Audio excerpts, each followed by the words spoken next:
Alors, Saint Augustin nous dit au sujet de la liberté, nous parlons de la liberté aujourd'hui, les hommes et les femmes désirent être libres contre la dictature, contre les dictateurs, soit religieux, soit politiques, soit philosophiques, frères et sœurs. Que votre volonté soit libre, si elle est pieuse.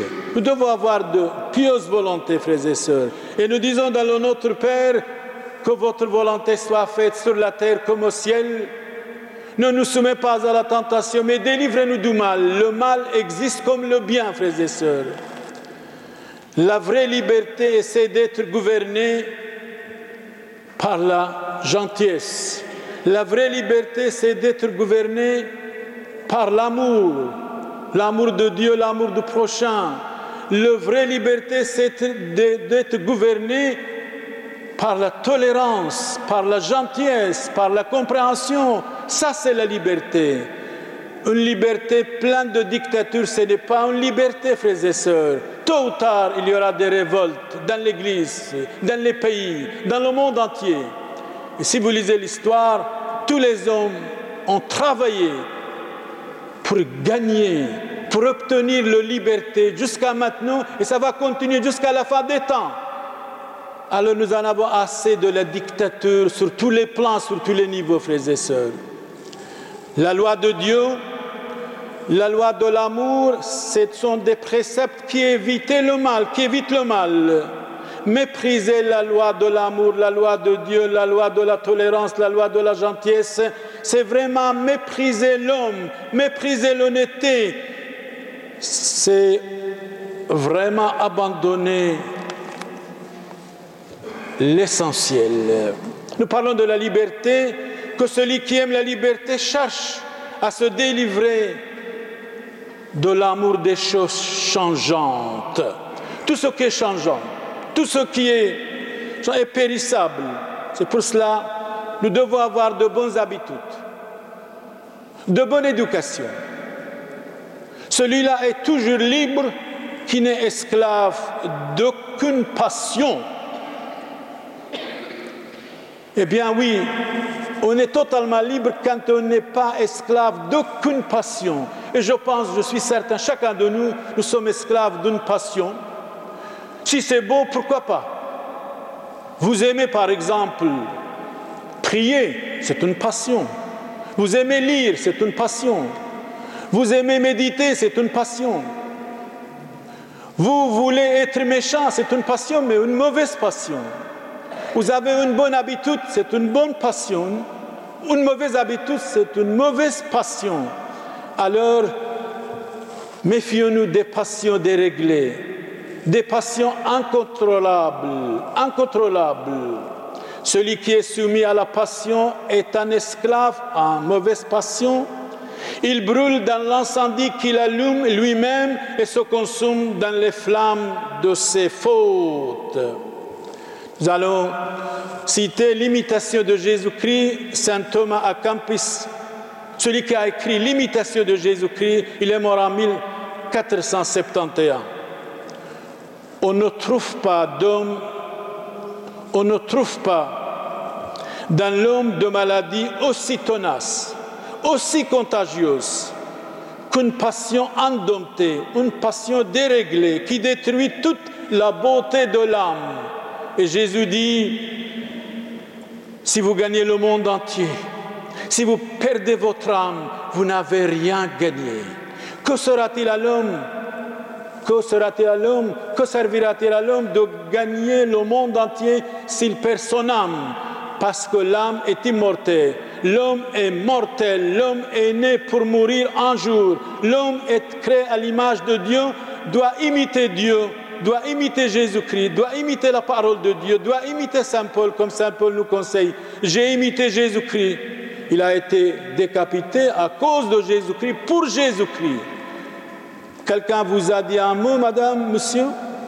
Vous êtes blessé? Quelqu'un a regardé à vous, n'a pas dit bonjour, vous êtes blessé? Quelqu'un qui vous a coincé sur le chemin, vous êtes blessé? Mais Jésus-Christ, on crachait sur lui.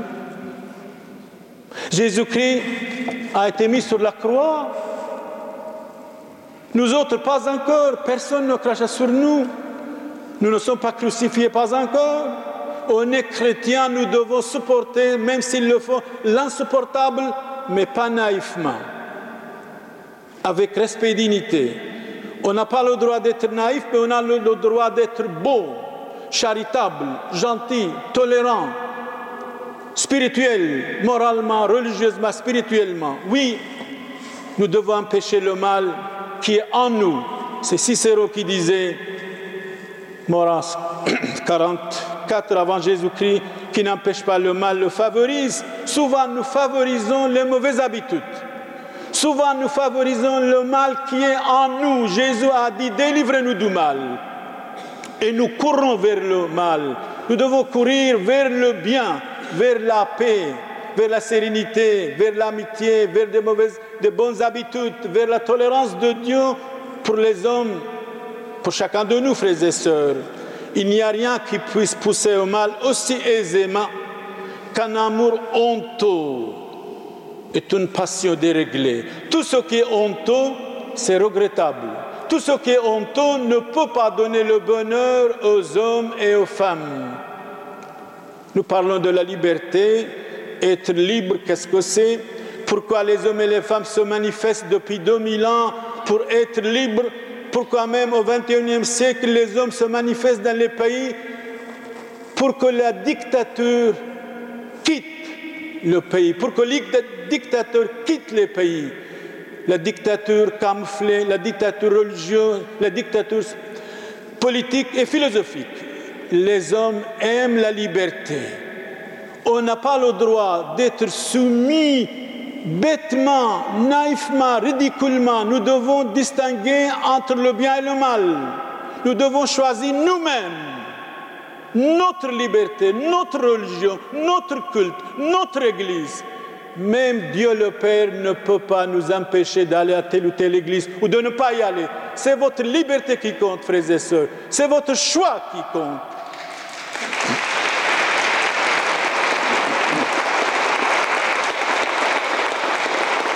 Merci. Nous parlons de la liberté. Que sert-il d'être libre dans la nature à celui qui est esclave dans la conscience? La conscience est la voix de Dieu, disait saint Antoine de Padoue, mort en 1231. Voulez-vous conserver votre âme pure? Gardez la paix de la conscience. Ayez la paix avec tous. Une conscience coupable est un ennemi qui ne nous quitte pas. Une conscience chaste est un ami qui ne s'éloigne jamais de nous. La conscience du pécheur est le livre du démon. La conscience du pécheur est le livre du mal. Le philosophe Platon disait, une conscience irréprochable est le soutien et le bonheur de la vieillesse, de la jeunesse. Ovide, poète latin, mort après Jésus-Christ. Le bonheur, croyez-moi, vivre ignoré, c'est vivre heureux. Une conscience pure se moque des calomnies, des ragots, des mensonges. D'ailleurs, les hommes et les femmes, ils n'ont que ça. Ragots, critiquer l'autre, calomnier l'autre, montrer l'autre du doigt, et chacun dit, c'est moi qui est beau, c'est moi qui est juste. Or, chacun de nous, nous devons dire aussi, c'est ma faute. Mais chacun, attention, des présidents, des philosophes, des savants, des fidèles, des prêtres, chacun de nous, nous devons dire, c'est ma faute. D'ailleurs, nous disons tous les matins, mais on oublie, frères et sœurs,